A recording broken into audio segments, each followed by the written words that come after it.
শেষ মুহূর্তে তাপস রায়ের তৃণমূল ছেড়ে বিজেপিতে যোগ দিয়ে প্রার্থী হওয়া, আবার কুণাল ঘোষের সঙ্গে সুদীপ বন্দ্যোপাধ্যায়ের লড়াই। তৃণমূলের কোন্দলের জেরে ভোটের আগে থেকেই শিরোনামে ছিল কলকাতা উত্তর লোকসভা কেন্দ্র। ভোটের দিন একটি বৈঠক ঘিরে আরও জোরালো হলো প্রশ্ন, তাহলে কি তৃণমূলের একাংশ তৃণমূলেরই প্রার্থী সুদীপ বন্দ্যোপাধ্যায়কে হারানোর চেষ্টা করল? শনিবার ভোটের দুপুরে আচমকা বেলেঘাটার তৃণমূল ঘনিষ্ঠ বাহুবলী রাজু নস্করের অফিসে হাজির হন কুণাল ঘোষ, যিনি ভোটের আগে থেকে সুদীপ বন্দ্যোপাধ্যায়কে বারবার তীব্র আক্রমণ করেছেন। কুণাল ঘোষের রাজু নস্করের অফিসে পৌঁছানোর খবর সম্প্রচারিত হতেই সেখানে ইঙ্গিতপূর্ণভাবে পৌঁছে যান তৃণমূল প্রার্থী সুদীপ বন্দ্যোপাধ্যায়ও। সূত্রের খবর, এরই মধ্যে তৃণমূলের শীর্ষ নেতৃত্বের নির্দেশে সেখানে হাজির হন তৃণমূল বিধায়ক পরেশ পালও। ভোটের দিন যখন ভোট চলছে সেখানে অফিসে বসে কুণাল ঘোষ এখানে কথা বলছেন রাজু নস্করের সঙ্গে এবং তাকে কার্যত একই ঘরে বসে আছেন দীর্ঘক্ষণ ধরে, এটা খুব তাৎপর্যপূর্ণ। এবং আরও তাৎপর্যপূর্ণ যে এই খবর সম্প্রচারিত হওয়ার পর সঙ্গে সঙ্গে পরেশ পাল চলে এসছেন এবং তার আরও তাৎপর্যপূর্ণ খবর যেটা শোনা যাচ্ছে, দলের শীর্ষ নেতৃত্বের নির্দেশে পরেশ পাল এখানে এসছেন এবং পাশাপাশি সুদীপ বন্দ্যোপাধ্যায় যাকে নিয়ে এত বিতর্ক তিনি এসছেন। তৃণমূল সূত্রে দাবি, এবারের ভোটে রাজু নস্করের চৌরঙ্গি আর বেলেঘাটায় ভোট সামলানোর কথা ছিল, সেই তিনিই কিনা ভোটের দিন অফিসে বসে। হঠাৎ বাহুবলী রাজু নস্করের অফিসে কেন কুণাল ঘোষ? ভোটের মাঝে তুঙ্গে জল্পনা। বিজেপির যারা মিটিং করেছেন, শুভেন্দুবাবু এসেছিলেন, তারা যে কজনকে নাম করে বিভিন্ন হুমকি দিয়ে গেছেন, তার মধ্যে রাজু একজন, যে রাজু ভোটের পর এই করে নেবো, সরিয়ে দেবো, তুলিয়ে নেবো, অ্যারেস্ট করিয়ে দেবো ইত্যাদি। তো ফলে আমি আমার রাজনৈতিক সহকর্মী রাজু, আমি সেই কারণেই আরো বেশি করে ভোটের দিন এসেছি।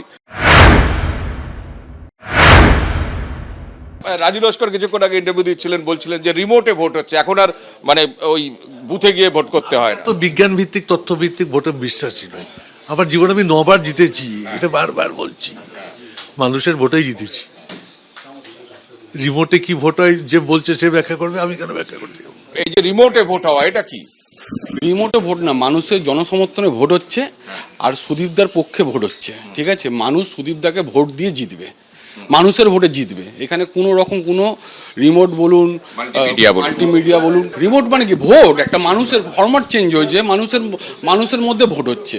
দেখাচ্ছে বসে থাকলেও তৃণমূল কত ভালো ফল করতে পারে, আর যদি নিজে নামতো তাহলে ভোটের ফলন আরো বাড়তো। আপনি নামলে কি বেশি ভালো ভোট হতো? সব ভালো ভোট হচ্ছে, সব ভালো ভোট হচ্ছে। সুদীপদা যেভাবে বলেছে, আমাদের যেভাবে শিক্ষা দিয়েছে, সেইভাবেই ভোট হচ্ছে। পরেশদা একদম আজকের এই বৈঠকের খবর শুনে তারপরেই এসছেন। পরেশদা, আপনার আগমনের কারণ কি?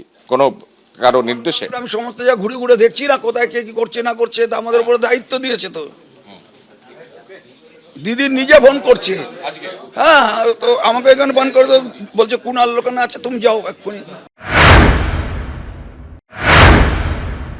সুদীপদা, আজকে এই বৈঠকের মূল কারণ কি?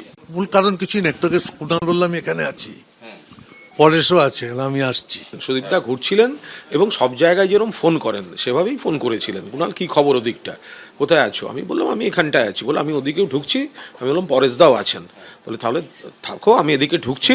গোটা বিষয়টার উপর মমতা ব্যানার্জি নিজেও আমাকে বাড়ি থেকে 3-4 বার নানাভাবে দিক নির্দেশ করেছেন যে আজকের এই যে আমার যে মুভমেন্টটা হয়েছে, এবং উনি আমাকে বলেছেন যে আমার সময় তো আপনার কেন্দ্রের দিকে রাখতে রাখতে আজকে যাচ্ছে দেখছি। তারা তাদের দলের কর্মী নেতৃবৃন্দ একটাই জায়গা হয়েছে নিয়ে আমার কি প্রতিক্রিয়া? এখান থেকে বেরিয়ে 57 নম্বর ওয়ার্ডের তৃণমূল কাউন্সিলর জীবন সাহার অফিসে গিয়েও বৈঠক করেন কুণাল ঘোষ। কৃষ্ণেন্দু অধিকারী, অর্ণব মুখোপাধ্যায়, প্রকাশ সিনহা, এবিপি আনন্দ।